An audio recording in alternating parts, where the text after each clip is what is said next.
time now for the 360 round, where we're taking a look at today's jobs report. In fact, watching unemployment very closely. And joining us now, Joel Naroff, President, Naroff Economic Advisors, and Erik Lundh, Senior Economist at the Conference Board. Thank you both for being on with us. So I'll start with you, Erik, as you take a look here at what's going on. The good news is the jobless claims. Fewer people are filing claims. The bad news is this great resignation, or is it the great hesitation? Maybe people are just waiting to get back to work. You tell me, Erik, your thoughts. I mean, yeah, the report today was pretty much flat, a slight improvement from the week prior. But you're right, there is a lot of volatility in the labor market. Things are tight. Labor force participation hasn't recovered. We've had a lot of older workers exit the workforce, and some people are hesitant to come back. So, that is creating problems for businesses that are trying to retain existing and hire new employees. In a lot of ways, it reminds me of sort of the situation that we were in before the pandemic. We were talking about tightening labor markets and rising wages. And I think that as we exit the pandemic period, we're going to find ourselves sort of right back where we were in terms of a lack of certain kinds of workers and difficulties in hiring. Not to the extent that we are currently, but it's not going to go away completely, I don't think, in 2022 and beyond.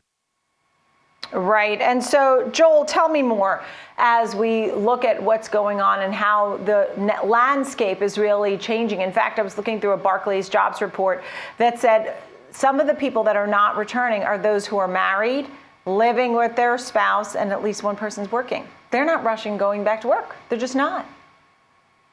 Well, there's a whole situation in terms of trying to figure out exactly who it is that has stayed at home. We're still about 4 million under as far as the labor force is concerned, despite all the job gains that have come back.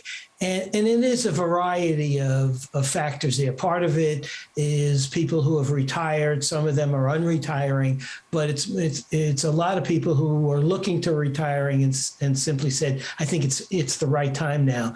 The other thing, which is not going to go away very, very quickly, is the issue of all of the people who are without childcare. The childcare situation is extreme right now, and a lot of the people who might want to come back into the workforce simply can't come back into the workforce, especially since there's nowhere to get the childcare that's necessary.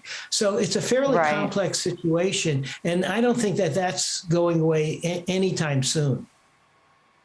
Yeah, and as we take a look at this, Erik, these are some of the real issues that people do have to contend with, but they want higher wages. And I think for employers, it's hard to run a tight ship and keep your team. Just people are changing and moving and quitting, and the days of working somewhere for 25 years seem to be over. Erik? No, I think that's right. I mean, but we saw that really taking place prior to the pandemic.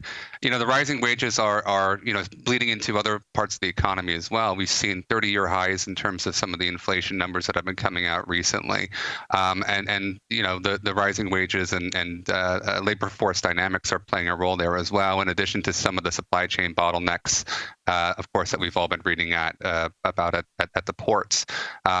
So really between the labor market tightness, the improvements that we're seeing in a lot of these numbers, and high inflation, there are some interesting things on the horizon for 2022, especially vis-a-vis Fed policy.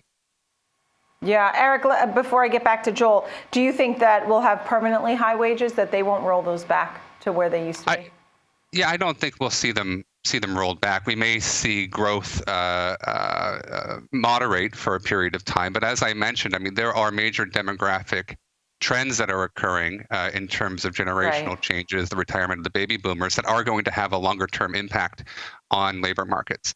So, we may see a lull in terms of the growth rate in the medium term, but longer term, I think we'll continue to see those demographic trends play a role in terms of driving longer term elevated wage growth.